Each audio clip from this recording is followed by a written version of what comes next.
The following segment is sponsored by Smith Injury Law and 300hurt.com.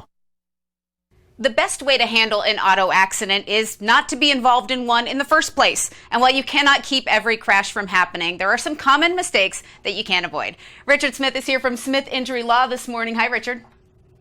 Good morning, Margaret. Your first tip is a good one. You say never simply accept it when somebody waves you on to make that left turn in front of them, right? Yeah, that's very important because we have seen a lot of accidents that way, especially when you have multiple lanes of traffic, because while somebody else may be stopping and waving you through, the car on the other lane may not be stopping. And if you're involved in an accident, you can't say, well, this car said I could come, and that's not a defense. You have to yield the right of way to all the lanes of traffic. So it's really difficult when there's multiple lanes of traffic to don't just follow somebody's advice. Make sure it's clear.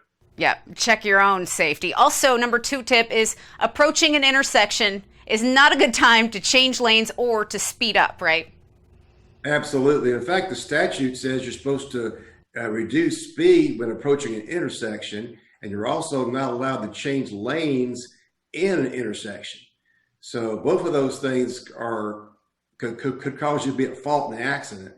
Yeah. And you don't want that to happen. You want to be very careful. Always assume that the other driver might not be stopping and not following the rules. That way you're prepared. Defensive driving at its best.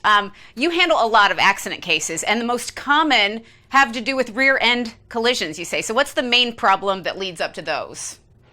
Well, I think it's mostly distracted driving, because basically if you're not paying close attention, you look down at your phone, you are adjusting your radio, or you're adjusting your GPS, or whatever you're doing, take your eye off the road for just a second, the car in front of you stops or slows down, and you hit them in the rear. And that happens quite often, especially on 85. 85, if you all know in this area, if you're going 85 south from Spartanburg to Greenville and you get to the Pelham Road exit, the traffic almost always slows down there. But if you're somebody from out of town who's driving through this area, you're not going to be aware of that. So we see that often, that out-of-town drivers aren't aware of the slowdown in that part of 85, and if they're not paying attention, they hit somebody in the rear. Well, you want everybody to stay safe out there, but if they are injured in a car accident and it's not their fault, they can call you at 300-HURT. Tell us about Smith Injury Law and your practice areas. Well, we practice law, myself and my partner, Scott Becky, in South Carolina and in Western North Carolina. I've been licensed in South Carolina since 1987, also licensed in North Carolina. We handle automobile accidents, workers' compensation claims, and Social Security disability claims. We're local. We know the area. We know the people. And it's very important, in my opinion, to get help from somebody who's experienced and local and understands things like the Pelham Road exit on 85. Well, the tips you give come out. You even wrote a book called 10 Critical Mistakes to Avoid If You're Injured in a Car Wreck. And it starts out with how to avoid accidents in the first place.